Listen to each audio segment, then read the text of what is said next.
Amém.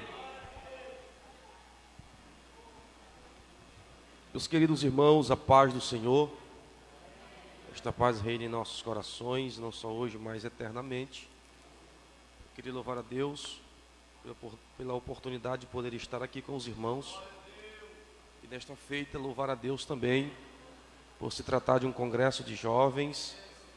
E diga-se de passagem, vocês estão de parabéns, porque tem muitos jovens aqui, e enquanto muitos outros perdem a sua juventude em coisas pequenas, em coisas do mundo, vocês tomaram a boa decisão de estarem na presença de Deus essa noite e para sempre.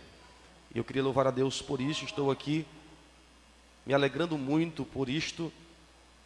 Minha alma está jubilosa de ver esta quantidade de jovens e adolescentes. Senhoras e senhores, eu queria também louvar a Deus pela vida do pastor desta área, o pastor Gidalias, homem de Deus. Também louvar a Deus pela vida do pastor Tiago, e na pessoa destes dois, eu queria louvar a Deus pela vida de todo o corpo de obreiros que está à minha retaguarda, os pregadores, os cantores, os homens que têm feito com que a obra de Deus avance nesta área e neste campo. Estendo esse agradecimento ao pastor presidente que não está, mas talvez alguém dê este recado para ele, e nós o saudamos também com a paz do Senhor. Queridos, antes de começar a pregar, eu queria rapidamente só apresentar este livro.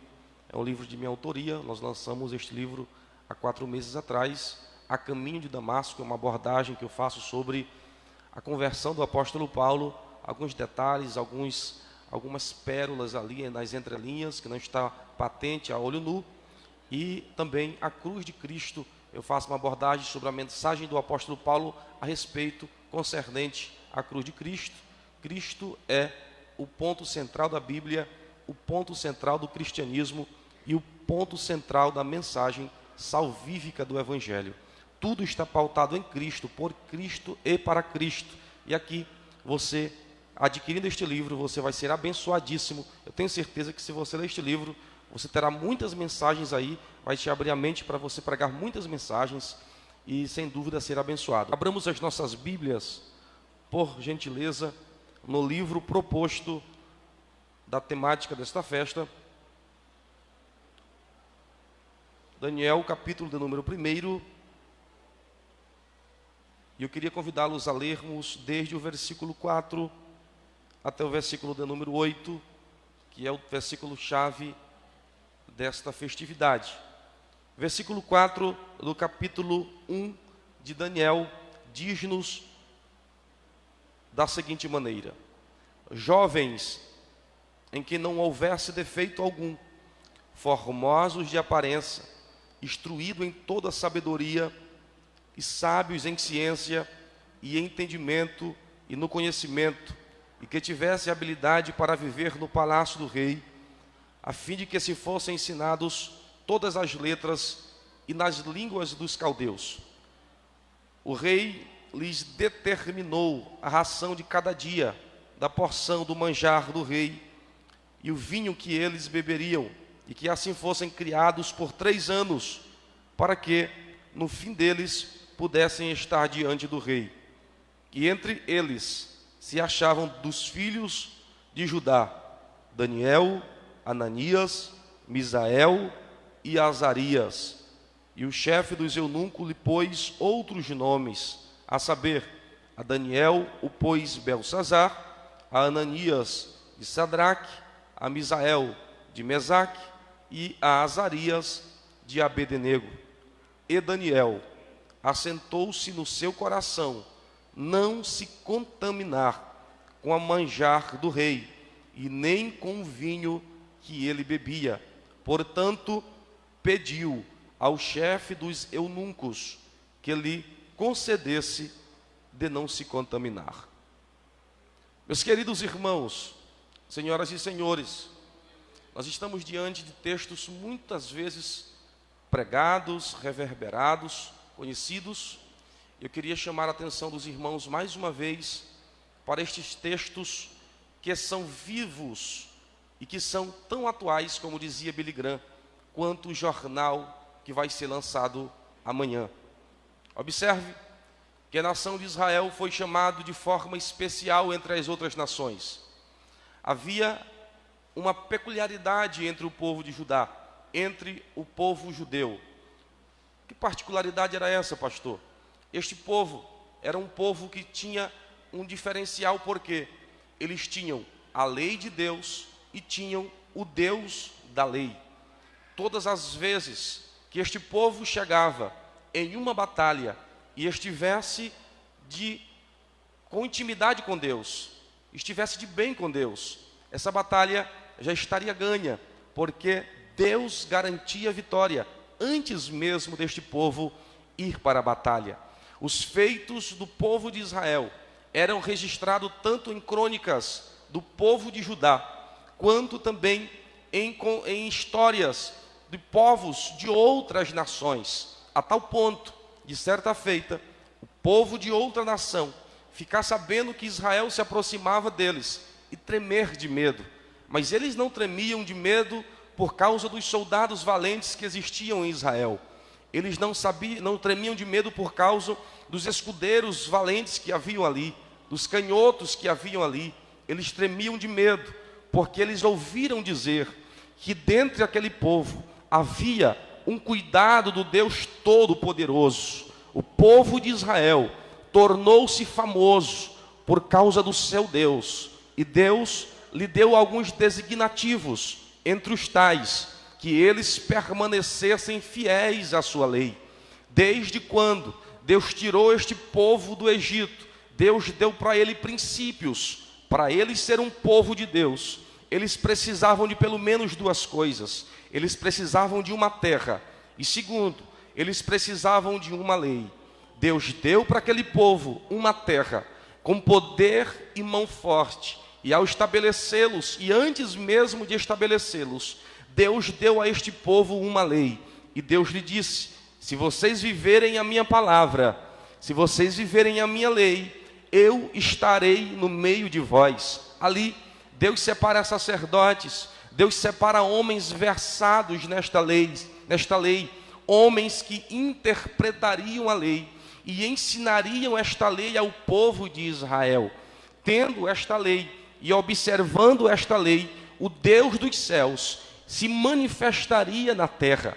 É tanto que, quando as crianças nasciam e alcançavam determinada idade, os pais recitavam esta lei todos os dias, de manhã, de tarde e de noite. Por algum tempo, ficava sobre os cuidados da mãe, e aos 5 anos de idade, essas crianças passavam a caminhar com os seus pais, e os seus pais lhe recitavam esta lei, caminhando pelo caminho, entrando nas suas casas. A lei estava por toda parte, tanto que faziam o que nós chamamos de filactérios, pequenas tiras, pequenas lascas de couros de animais. Faziam um quadrante e colocavam porções desta lei.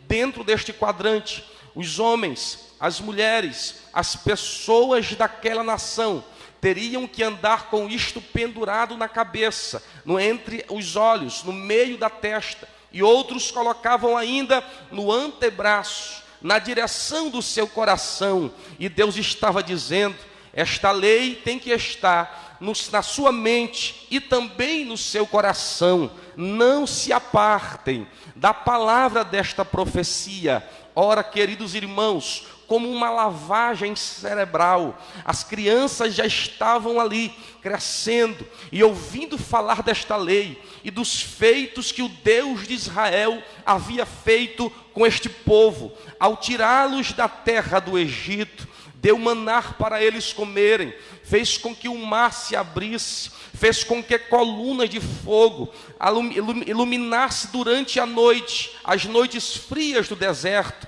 fez que uma coluna, uma nuvem os acompanhasse durante o calor causticante do deserto. Deus estava cuidando deste povo, e Deus só dizia uma coisa: pais, digam aos seus filhos o que eu tenho manifestado no vosso meio. e que a vossa geração não se esqueça do que eu tenho feito nestes dias. Louvado seja o nome do Senhor. Era dentro desse contexto que as crianças cresciam e que os jovens criavam o temor do Deus Todo-Poderoso. Observe, senhoras e senhores, que há um segredo em tudo isso. Alguns destes jovens, alguns destes adolescentes que cresceram ouvindo falar de Deus, que cresceram ouvindo a lei do Senhor, alguns deles colocaram esta lei no seu coração. Por isto que o provérbio estava escrito dizendo: de tudo que tu tens que guardar, guarde o teu coração, porque de lá procede os sentimentos. Porém, alguns outros jovens prestaram atenção no que Deus fez no Egito e durante a derribada ou a conquista da cidade em Jericó. Alguns jovens andavam com a lei de Deus com temor e com tremor.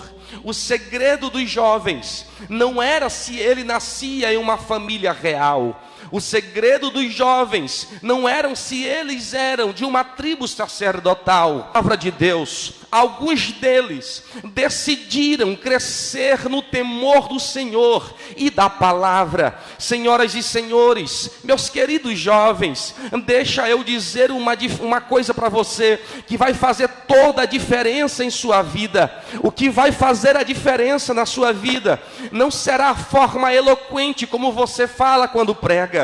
O que fará a diferença em sua vida não será se você tem uma boa oratória, se você é filho de pastor, se tua mãe é do círculo de oração. Não. O que fará a diferença em tua vida é o modo, é a forma como você lida com a palavra de Deus. Sabe por que eu glorifiquei a Deus quando entrei aqui? Porque vi muitos jovens sentados esta noite para festejarem um dia especial, um congresso especial. Mas deixa eu dizer uma coisa para vocês: existe um ser chamado Satanás e ele está interessadíssimo na tua alma. Por isto, senhoras e senhores, jovens, alguns de vocês que estão aqui, talvez depois da festa, talvez não tenham mais tanto ânimo para vir à igreja ou para cumprir com as campanhas de orações que foram propostas para que esse congresso pudesse acontecer. Mas deixa eu te contar o segredo de Daniel. O segredo de Daniel não estava na sua família, não estava nos seus amigos. O segredo de Daniel estava da forma como ele lidou com a palavra de Deus. Ele pegou a palavra e colocou no seu coração, e ele disse: o que vai fazer a diferença não é o lugar que eu vou estar, é onde eu vou colocar a palavra de Deus. A palavra de Deus estava no coração de Daniel. Por isto ele vai para a Babilônia e enche a Babilônia da presença do Espírito Santo de Deus.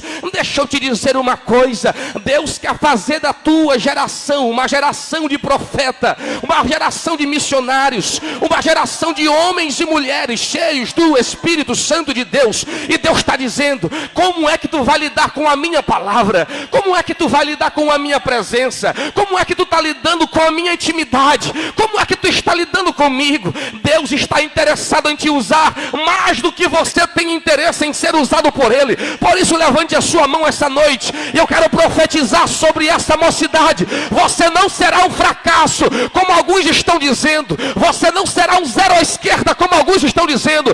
Deus vai fazer da tua situação uma situação de vitória, de poder, de graça.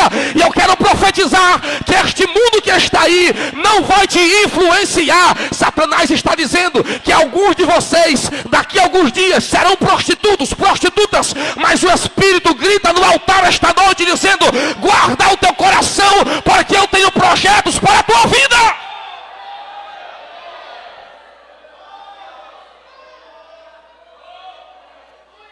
De tudo que deves guardar, guarda o teu coração. A Bíblia diz, para você ter uma noção, a Bíblia diz que teve um jovem em Jerusalém, ou em Judá, o nome dele, o que seria sucessor de Salomão, porque Salomão decidiu viver uma vida alheia nos seus últimos dias. Deus levanta um profeta e diz: olha, eu vou rachar o reino, e vou dar metade, ou vou dar maior parte do reino a um jovem. ele vai governar sobre 10 tribos. O nome dele, Jeroboão I. Só, queridos, que antes da promessa se cumprir, a Bíblia diz que Salomão fica sabendo da promessa que está sobre a sua vida, começa a persegui-lo, e ele vai em direção ao Egito. Agora olhe, o Egito foi o lugar onde os judeus aprenderam que Deus não era Deus, e que o Deus de verdade era um bezerrinho feito com alguns ouros que foram tirados de utensílios dos judeus. Vocês lembram disso? Foi ali, junto com Arão, que eles disseram: olha, Moisés não desce do monte, então façamos um Deus a quem possamos adorar. Colheram alguns ali utensílios, e eles derreteram esse ouro e fizeram um Deus, e disseram: nós adoramos o Deus que nos tirou do Egito, olhando para um bezerro. Moisés desce irado, e você conhece a história. É para esse Egito que Jeroboão I se refugia, e quando ele chega lá, passa alguns anos ali, e sabendo ele da morte de Salomão, volta de novo para sua terra, ou melhor, sabendo ele que o seu povo estava em apuros, volta de novo para sua terra. Não passado muitos dias, senhoras e senhores, este jovem que tinha a promessa de Deus, ele toma posse da promessa, e a Bíblia diz que Deus divide o reino. Salomão já morto, ele dá 2 tribos para o filho de Salomão, para Roboão, ele dá Benjamim e dá Judá, e também para Jeroboão I, ele dá 10 tribos. Ora, o que este jovem teria que fazer? Ele teria apenas que ser fiel ao Senhor, e a promessa estava lá: se tu fores fiel a mim, se tu fores íntimo meu, eu vou honrar o teu nome, e farei o teu reino prolífero. Mas aquele jovem, senhoras e senhores, não havia guardado o seu coração. O lugar de culto dos judeus era em Jerusalém, e ele imaginou: ora, eu não estou em Jerusalém, então eu vou inventar um lugar de culto. Ele começa a colocar altar em Betel, e começa a colocar altar em outros lugares, em 2 lugares especificamente. Começa a pegar alguns homens do baixo clero, levantá-los e dizer: agora, vocês são sacerdotes do Deus Todo-Poderoso. De forma aleatória, esses homens oficiavam diante de Deus, mas eles não eram pastores chamados por Deus. Ele começou a profanar o nome do Senhor dos Exércitos, e a Bíblia diz, sabe o que é, queridos irmãos? Que ele vai trazer os costumes do Egito para dentro do povo de Israel, para o seio do povo de Israel. Agora analise comigo, ele tinha uma promessa, mas ele saiu de Jerusalém, foi para o Egito. Quando voltou para Jerusalém, ele trouxe para dentro do seio do povo do Deus Todo-Poderoso. Ele sai do meio de Jerusalém, vai para o Egito e traz para Judá deuses estranhos. Os bezerros de ouro começam a renascer de novo. Por quê? Porque um jovem que tinha promessa não guardou o seu coração, e por não guardar o coração, ele começou a profanar a santidade de Deus, trazendo adoração profana, adoração ilícita, aqueles bezerros, os mesmos ídolos que Deus havia dito: eu vou matar se vocês não me adorarem, se vocês não tirarem do meio de vós estes ídolos. Agora observe que este Daniel, de quem nós estamos falando esta noite, ele é contrário a este Jeroboão I. Serve o contexto. A Bíblia diz que esse Daniel saiu de Jerusalém, foi levado para a Babilônia, mas ele não fez como Jeroboão I. O que ele fez? Ele pegou o Deus de Jerusalém e levou lá para a Babilônia e disse: eu sou de Jerusalém e estou na Babilônia, mas não sou da Babilônia. Os meus costumes ninguém muda. Mude o meu nome, mude a minha comida, mude o meu linguajar, mas não mude o meu Deus. Não toque na minha adoração. Eu sou adorador do Deus de Jerusalém. Aleluia. Levante a sua mão por um momento em nome de Jesus. Tem um bocado de poste ídolo aí do lado de fora querendo te conquistar. Tem um bocado de coisa aí do lado de fora dizendo: venha, me adora, me serve. O pecado está aí dentro, aí meio arraigado no teu coração, e alguns jovens estão olhando, estão dizendo: eu quero, mas o Espírito está gritando: te lembra de onde tu é? Tu não é da terra, tu é de Jerusalém celestial. Você não é daqui, você é de lá. Você não é da terra, você é do céu. Não troque a tua salvação por um falso ídolo. Aleluia.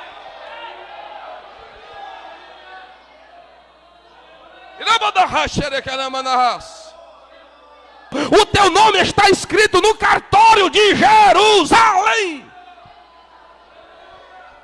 Pastor, mudaram o nome dele? Mudaram. Mas o nome de Daniel, Misael, Azarias e Ananias não estava registrado no cartório da Babilônia. Aonde estava, pastor? Em Jerusalém. Vamos mudar o nome. Mude o nome, mas não mude minha origem. Troque as letras, mas você não pode tirar o meu nome do cartório. Escute, nós estamos na terra, mas o nosso nome está escrito no céu. Nós estamos aqui, mas a nossa cidadania é dali. Nós estamos passando uns dias em peregrinação, em cativeiro, mas enquanto estamos aqui não somos obrigados a sermos como eles. Nós somos de Jerusalém, vivemos como Jerusalém. É por isto, senhoras e senhores, que alguns de nós falamos uma língua que ninguém entende.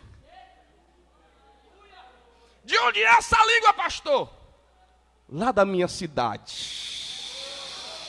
lá da minha terrinha gloriosa, lá da minha terra natal. Por isso alguém começa a falar, o descrente passa na porta e diz: esse bando de louco, falando uma língua que ninguém entende. E alguém grita e diz: ele não é da terra, ele é do céu. Ele não fala a língua dos homens, ele fala a língua estranha com Deus, com Deus, com Deus, com Deus. É o momento de você se alegrar essa noite. Quantos são batizados com o Espírito Santo? Deixa eu dizer uma coisa, nós precisamos voltar a pregar sobre o batismo com o Espírito Santo.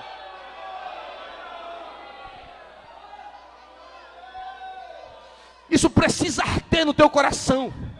Isso precisa arder na tua alma. Alguns dos nossos jovens têm medo de serem batizados com o Espírito Santo de Deus. Essa noite o Espírito de Deus te encontra. Deus está formando um exército de jovens cheios do seu Espírito Santo nesta área, neste campo. Deus não precisa de uma multidão, não. Deus precisa só da metade destes jovens cheios do Espírito Santo de Deus para fazer a diferença. Se você acredita nisso, glorifique o teu Deus, o teu Deus, o teu Deus, o teu Deus, o teu Deus, o teu Deus. É hora de adorar a Deus.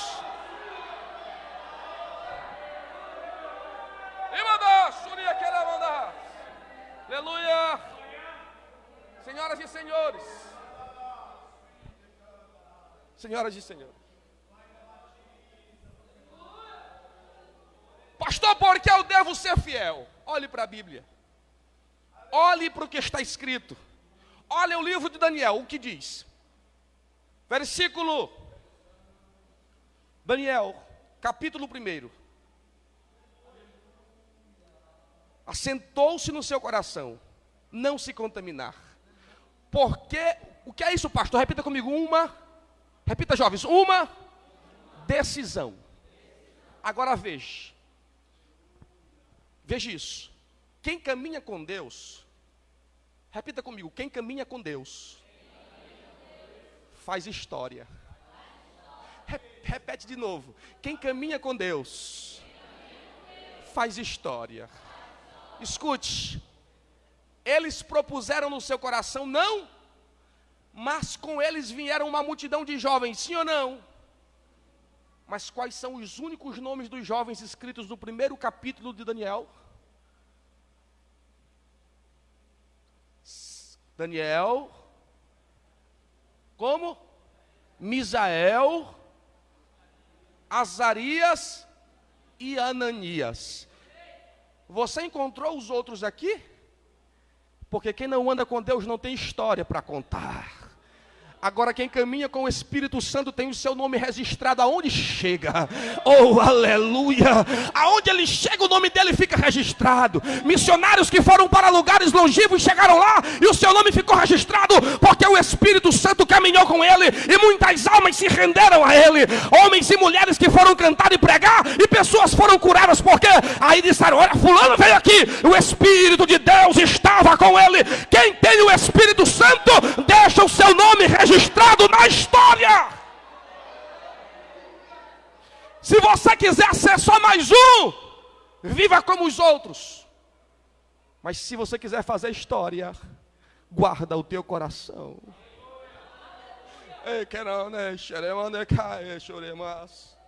Aleluia!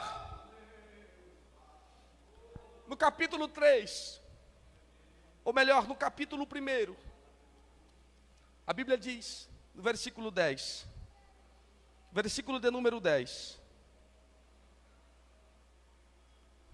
e disse o chefe dos eunucos a Daniel: tenho medo do meu senhor. O rei determinou vossa comida e vossa bebida, porque veria ele os vossos rostos mais tristes do que os jovens que são iguais a vocês. Eles eram o quê? E até o dia que eles propuseram em seu coração dizer: não, nós não somos que nem ele. Eles vão comer do que vocês dão, vão beber do que vocês dão, e nós não.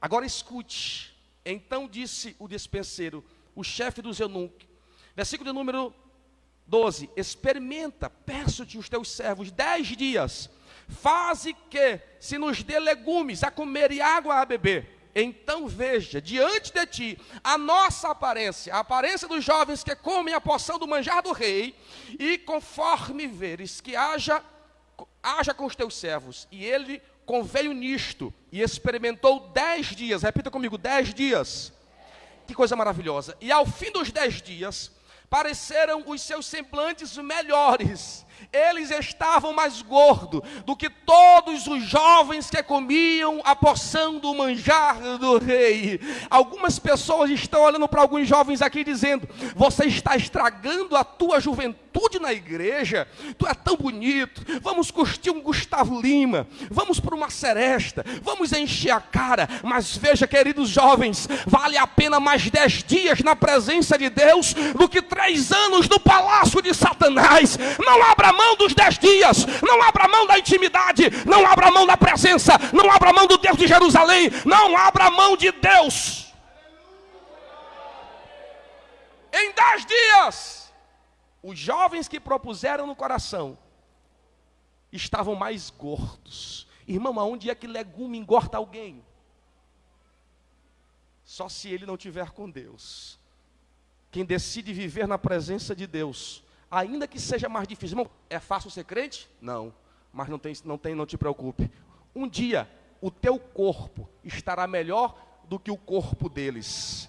Como assim, pastor? Porque no dia que a trombeta tocar, que Deus disser, vai buscar eles. Qual? Aqueles que estão com os corpos prontos para serem glorificados.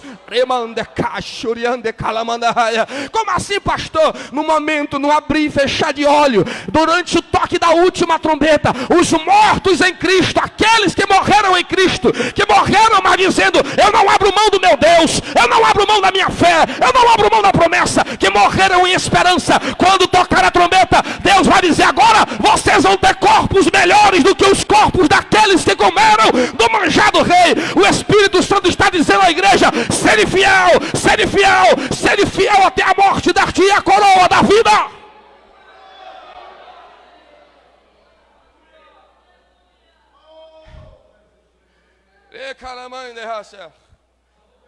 Sabe o que eu acho lindo, irmãos? É que Pedro diz que quando nós morremos em esperança. Quando Daniel chega ali, a princípio, a esperança dele era voltar para Jerusalém. Por que ele não come do manjar do rei, pastor? Porque ele diz: eu sei que se eu permanecer fiel, eu volto para casa. Se eu permanecer fiel, eu volto para casa. Escute, quando o apóstolo Pedro escreve sobre isso, ele diz: porque Cristo repousou em esperança. E no dia da ressurreição de Cristo, a morte chegou e disse: nananina não. E Jesus levantou do túmulo e disse: nananina não, digo eu, o salário do pecado é a morte. Eu não tenho pecado, então tu não tem poder para me deter aqui contigo. Jesus passou e ainda disse, deu um recado para ela, disse: olha, eu sou o primeiro que vai passar, mas depois de mim vem uma multidão do capítulos com uma vestidura branca, com palma nas mãos, dizendo: santo, santo, digno, digno, digno, santo, santo, santo é o Senhor. Eu quero te perguntar: tu quer estar ali, tu quer estar lá? Permaneça fiel, não coma do manjar do rei. O Espírito Santo está te convidando para sofrer com Ele, para viver com Ele, mas para saber que tem um corpo glorificado te esperando. Daqui a alguns anos eles verão que o teu corpo estará melhor. E sabe de uma coisa? A Bíblia diz que nós resplandeceremos como o firmamento. Enquanto os homens de baixo estarão sofrendo, nós desceremos com Cristo resplandecente. Aleluia!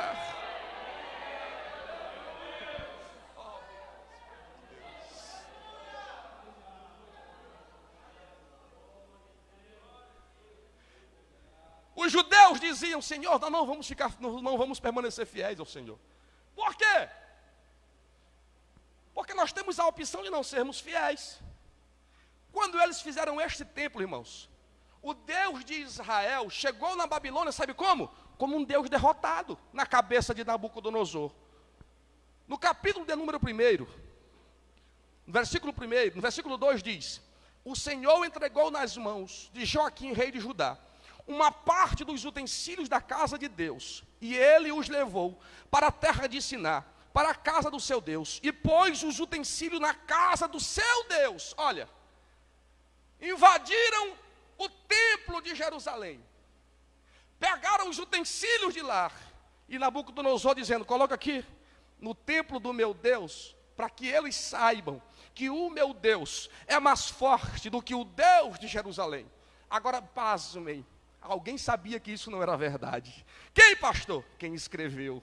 Olha o que Daniel diz: o Senhor entregou. Se ele entregou, ninguém tomou. Se ele entregou, ninguém tomou da mão dele. Ele que disse: eu dou, como Cristo diz, eu dou a minha vida, e depois eu tomo de volta. Eu vou fazer o seguinte: às vezes, para vocês lembrarem de mim, eu dou um pouquinho do que vocês têm. Quando vocês lembrarem, eu tomo de volta do inimigo e dou mais ainda para vocês. Louvado seja o nome do Senhor. É por isso que alguns estão passando por alguns problemas, alguns apertos, alguma dificuldade, e Deus está dizendo: não é para te matar não, minha filha, não é para te matar não, meu filho, é só para tu lembrar que eu ainda sou o Deus de Jerusalém, e posso tomar do inimigo e dar nas tuas mãos de novo. Daniel escreve e diz: quem deu foi Deus. Mas na cabeça de Nabucodonosor foi: o meu Deus é maior do que o Deus de Jerusalém. O rei diz: derrotei o teu Deus. O que era Deus para Nabucodonosor? Primeiro, ninguém. Versículo 2, ele diz: o teu Deus para mim é ninguém. Por quê? Porque eu peguei os utensílios dele e coloquei na casa do meu Deus. Segunda coisa, o que era Deus para Nabucodonosor? Depois, no capítulo 2, Daniel revela os sonhos de Nabucodonosor. E ele diz: o teu Deus, Daniel, é o Deus da interpretação.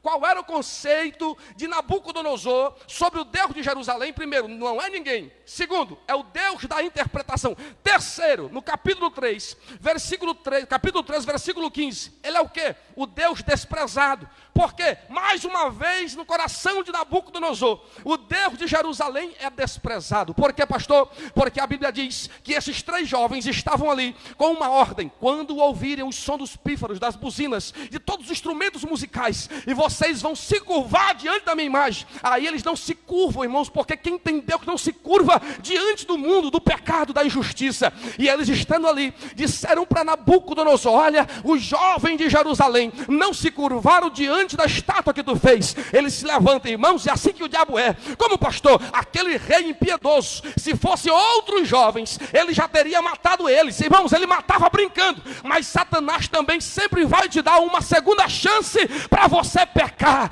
para você fazer errado, para você tropeçar. Nabucodonosor vai lá onde eles e diz: ei, é verdade que vocês não se dobraram diante da estátua que eu fiz? Olha, eu vou dar mais uma chance para vocês fazerem errado. Satanás não vai descansar enquanto você não fizer as coisas todas erradas. Mas os jovens se levantam, enche o pulmão e diz: fica tu sabendo, ó rei, que se Deus quiser, porque nós somos os crentes mimimi, se Deus quiser está tudo bem, está nada. Alguns desviaram, porque Deus não atendeu os seus mimos. Mas o crente de verdade, ele diz: se Deus quiser, ele faz. Mas se ele não quiser, ele ainda é o meu Senhor, ele ainda é o meu Deus. Aí ele diz: ah, e agora quem poderá livrá-los da minha mão? O que ele é para Nabucodonosor? O Deus quem? Quarto, sabe o que o Deus quem? Estava dentro daqueles jovens. Saiu da arca e estava dentro do seu coração. Por quê? Olhem para cá. O que é que estava na arca? Repita, a palavra. O que é que fazia a diferença na vida daquele povo? Repita, a palavra. O profeta diz, é melhor obedecer do que sacrificar. Por que eles sacrificavam? Porque eles não ouviam o que estava escrito na palavra. E quando eles não ouviam o que estava escrito na palavra, eles pecavam. E quando eles pecavam, eles tinham que pegar cordeiros e sacrificarem. Por isto, irmãos, que o profeta diz, melhor vocês obedecerem. Porque se vocês obedecerem, vocês não precisam prestar sacrifício. Agora escutem, a Bíblia diz que um jovem, cheio do Espírito Santo, chamado Davi, disse, Senhor, eu já sei o segredo do tabernáculo. Não é a beleza da arca, é a palavra que está dentro dela. Por isto, eu pego a tua palavra, coloco dentro do meu coração, para não pecar contra ti. Louvado seja o nome do Senhor. Vive com a palavra, ande com a palavra, e você vai triunfar sobre todas as coisas que estão confrontando a tua vida. Naquele momento, aqueles jovens disseram, a palavra de Deus está aqui dentro, e fica tu sabendo, que se eu tiver que morrer hoje, eu morro, mas eu não abro mão do Deus que está dentro de mim. Ele saiu de dentro do templo, porque os homens não guardaram o que estava dentro da arca. Mas aqueles jovens pegaram o que estava dentro da arca e colocaram dentro de si e disseram, agora vocês vão ver que para onde eu for, o Deus que estava no tabernáculo vai caminhar comigo. Porque eu tenho algo aqui comigo que agrada a Ele. O que é, pastor? Eu tenho uma palavra no meu coração. Para onde eu vou, Ele vem atrás de mim. Aí Ele, se Ele quiser, Ele livra. Mas se não quiser, Ele não livra. Toquem eles na fornalha. Aí Deus disse, agora tu vai ver. Quem é o Deus quem? Naquele momento, o rei levanta a cabeça e diz, espera aí, eu acho que eu não estou enxergando bem. Eu não sou muito bom de matemática. Foi 3 ou foi 4? Porque nós lançamos 3, mas eu vejo o 4.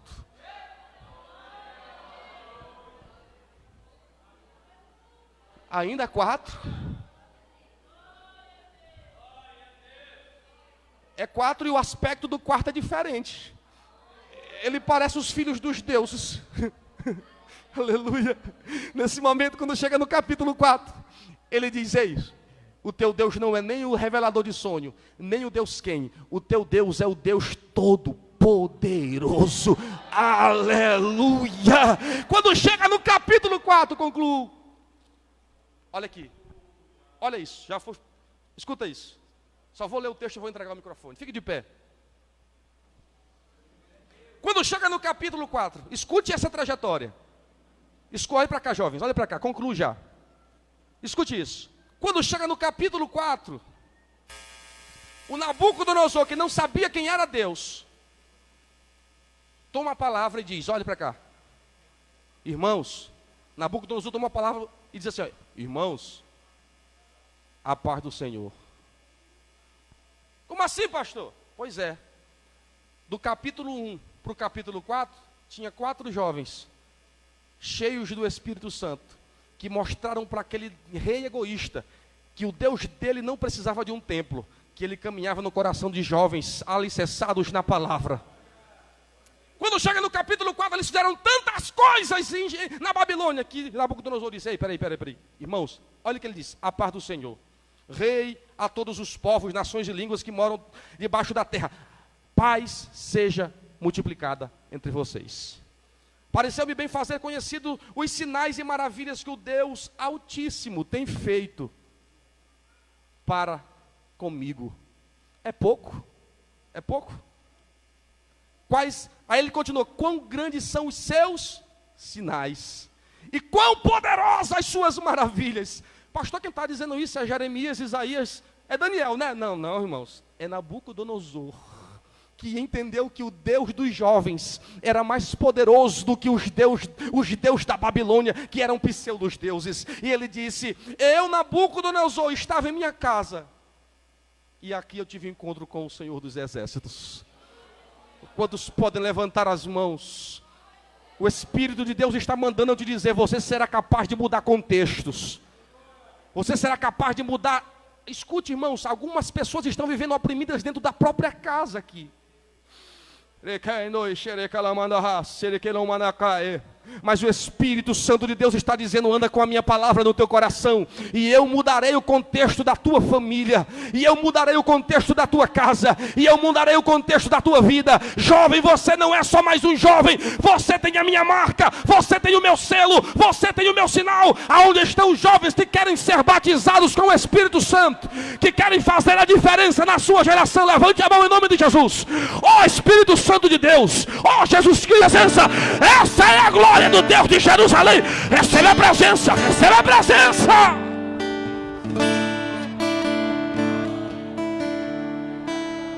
Eu quero pedir que os pastores, como um ato profético, é como uma representação, levante as suas mãos, sinta a glória, sinta. O eterno está na casa, o eterno está na casa, o eterno está na casa, o eterno.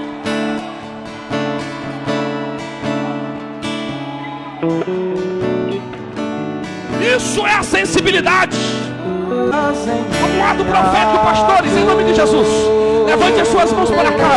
Ó Espírito Santo, esses jovens não serão vencidos pelo mundo, estes jovens não serão vencidos pelo pecado, esses jovens não vão fracassar, esses jovens não vão cair. Eles são projeto. Te enche da presença. Olha a glória, olha a glória, olha a glória, olha a glória. Acima de cada montanha, eu não procuro por coroas ou pelas águas das fontes. Desesperado eu te busco, frenético acredito, que a visão da tua face é tudo que eu preciso. E eu te direi que vai valer a pena,